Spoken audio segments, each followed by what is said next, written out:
బులెటిన్లో breaking news చూస్తున్నాం. భారీ వర్షాలు వరదల నేపథ్యంలో సహాయక చర్యలపై సీఎం చంద్రబాబు దృష్టి సారించారు.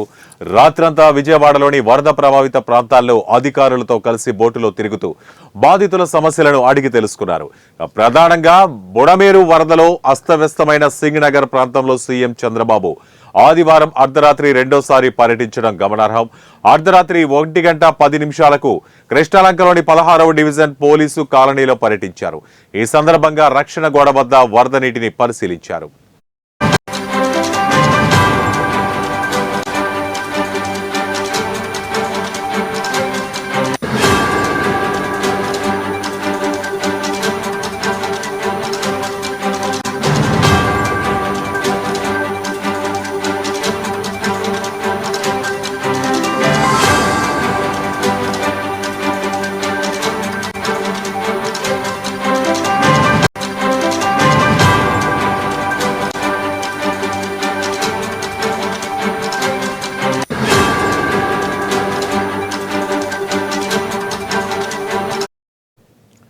ఇక త్వరలోనే సాధారణ పరిస్థితి నెలకొంటుందని వరద బాధితులకు ధైర్యం చెప్పారు. అలాగే సింగ్ నగర్, కృష్ణలంక, పెర్రి, ఇబ్రహీంపట్నం, జూపూడి, మూలపాడు ప్రాంతాల్లో వరద ఉధృతిని పరిశీలించారు. అక్కడ బాధితుల సమస్యలను అడిగి తెలుసుకున్నారు.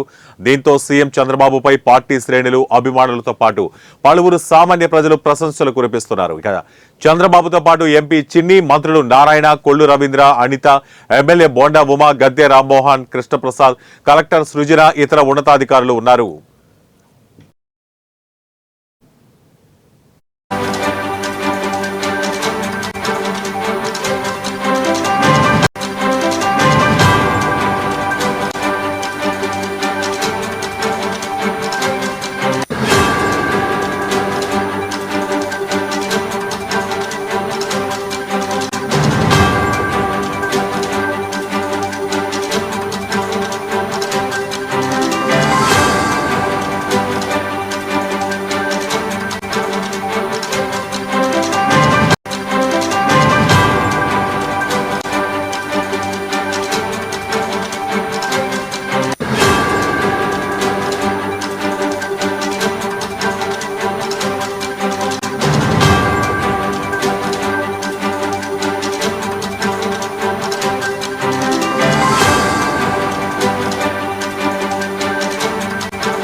ఇక భారీ వర్షాలు వరదల నేపథ్యంలో సహాయక చర్యలపై సీఎం చంద్రబాబు దృష్టి సారించారు.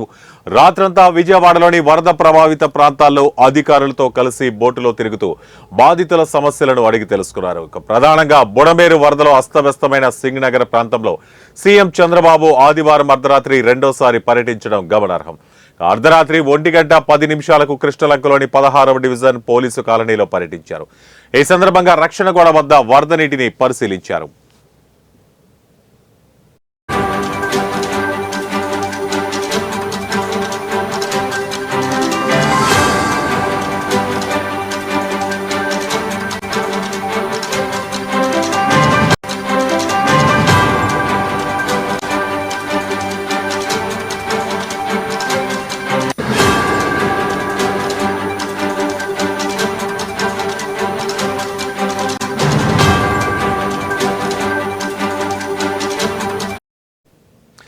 ఇక త్వరలోనే సాధారణ పరిస్థితి నెలకొంటుందని వరద బాధితులకు ధైర్యం చెప్పారు చంద్రబాబు. అలాగే సింగ్ నగర్, కృష్ణలంక, పెర్రి, ఇబ్రహీంపట్నం, జూపూడి, మూలపాడు ప్రాంతాల్లో వరద ఉధృతిని స్వయంగా పరిశీలించారు. అక్కడ బాధితుల సమస్యలను అడిగి తెలుసుకున్నారు. దీంతో సీఎం చంద్రబాబుపై పార్టీ శ్రేణులు, అభిమానులతో పాటు పలువురు సామాన్య ప్రజలు ప్రశంసలు కురిపిస్తున్నారు. ఇక చంద్రబాబుతో పాటు సహాయక చర్యల్లో ఎంపీ చిన్ని, మంత్రులు నారాయణ, కొల్లు రవీంద్ర, అనిత, ఎమ్మెల్యేలు బోండా ఉమా, గద్దె రామ్మోహన్, కృష్ణప్రసాద్, కలెక్టర్ సృజన, ఇతర ఉన్నతాధికారులు కూడా ఉన్నారు.